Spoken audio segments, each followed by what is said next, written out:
Bonjour, bonsoir les amis Gilets jaunes. Alors, je vais te faire part d'une étrange nouvelle, si ce n'est une mauvaise nouvelle.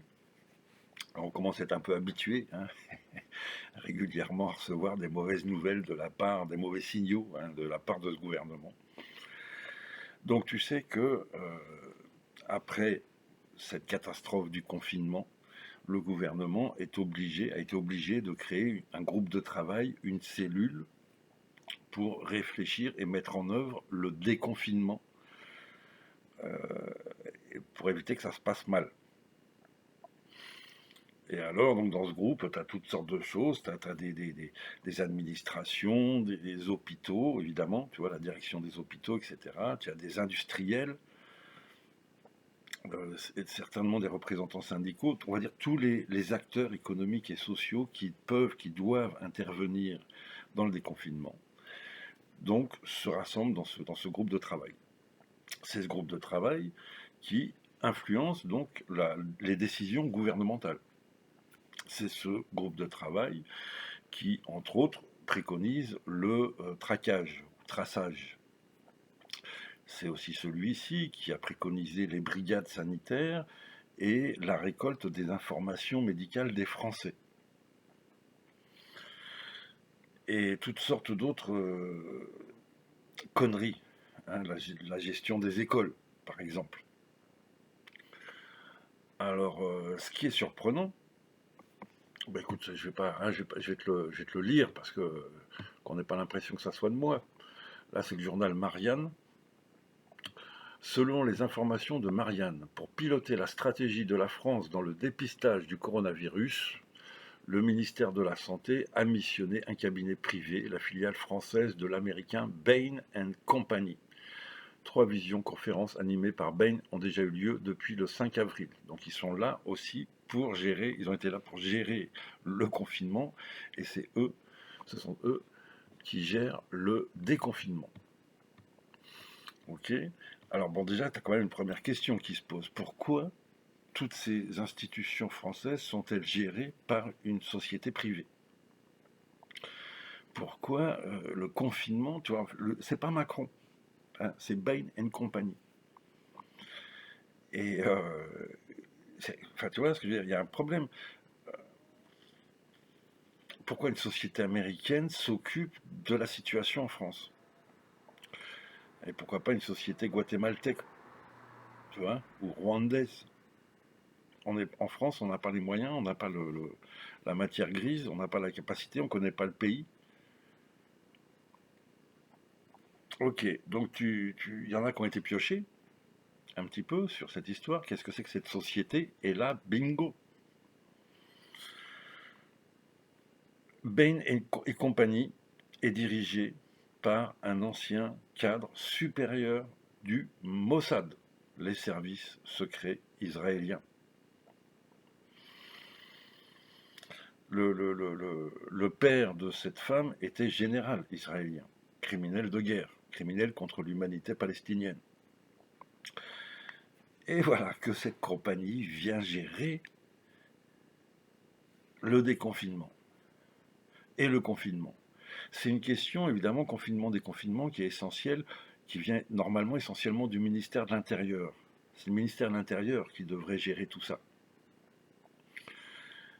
Et donc le ministère de l'Intérieur, on le sait, il y a Castaner, le mafieux marseillais, donc là, on sait que c'est pas lui qui est en contact avec Bain et compagnie, avec le Mossad. C'est le numéro 2, c'est Nunez qui est en contact avec le Mossad, qui bosse pour le Mossad. Ils nous ont placé le Mossad, et là, le Mossad est en train de récupérer toutes les informations françaises. C'est ce que je dis, ce n'est pas de la haine dans le cadre de la loi Avia. Normalement, cette vidéo devrait rester. Voilà les amis. Bon, sinon, bon, bah, la journée d'hier, alors c'était le premier samedi, le premier jeudi de déconfinement. C'était pas nul, hein, dans le sens où partout en France, des gilets jaunes sont sortis. Mais effectivement, donc en petit nombre, hein, 100, 200, Montpellier, Marseille, Toulouse, Saint-Nazaire, Paris et d'autres villes plus toutes les petites initiatives dans les petites villes, voire dans certains villages, à des réoccupations de ronds-points, entre autres. Donc, ça a clignoté de partout, hein, ça remonte au ministère de l'Intérieur. Attention, ça clignote de partout. Toi. Même Bain et compagnie. Ah oui, Bain et compagnie, ils ont leur bureau France au 25 avenue Kléber à Paris, à côté des Champs-Élysées. C'est les beaux quartiers. Euh, voilà, je donne l'adresse parce que bon, bah, c'est eux qui s'occupent de nous, donc peut-être que ça sera l'objet d'une manifestation de gilets jaunes parisiens. D'accord? Parce que donc ce gouvernement foire tout, mais cette société aussi. C'est une société qui est spécialisée dans les licenciements de masse. Hein, quand ils font pas de la gestion de déconfinement, ils font du licenciement de masse. Donc bon, peut-être que voilà, c'est un vrai sujet. Ok, excusez-moi, c'est pour cette petite parenthèse, je reviens aux manifestations. Donc il y a eu de la violence, alors que justement vraiment de la violence policière, parce que vraiment ça a été très calme de la part des Gilets jaunes. Et donc on a vu à Montpellier, il y a un CRS qui n'a pas pu s'empêcher d'éclater une femme à la matraque. Et il y a eu donc quelques arrestations, garde à vue, amendes, etc. On a donc le petit épisode à Toulouse où apparemment des commerçants ne sont pas contents. C'est de la faute des Gilets jaunes s'ils sont ruinés aujourd'hui, sortir de la crise. Je rappelle aux commerçants éventuellement que les Gilets jaunes ne sont pas la cause de la crise, mais la conséquence. S'il n'y avait pas de crise économique et sociale, il n'y aurait pas de Gilets jaunes dans la rue.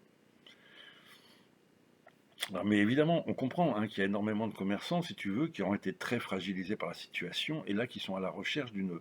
C'est même plus d'une solution, c'est la recherche d'un responsable. Alors pour le moment, c'est les pauvres, le responsable, les pauvres qui manifestent contre ce système, qui les a ruinés. Hein. Mais là, on comprend, les gens sont choqués, etc. Et ils vont, j'espère, rapidement comprendre que c'est pas les gilets jaunes le problème, c'est Bain et compagnie. Et là, de toute façon, ils ont créé un effondrement de la consommation, un effondrement du tissu économique et social français. On va perdre 10-20% de nos petites entreprises, on ne sait pas, 30%, on n'en a aucune idée. On va récupérer des millions de chômeurs. Voilà. Et ça, c'est bon. Ok, donc bon, bah écoute, force et honneur aux gilets jaunes, on ne lâche rien. Euh, on est l'avant-garde, même si on n'est pas nombreux. Il faut être là toujours. Hein, on est la petite lumière dans la nuit. On est la braise sous la cendre.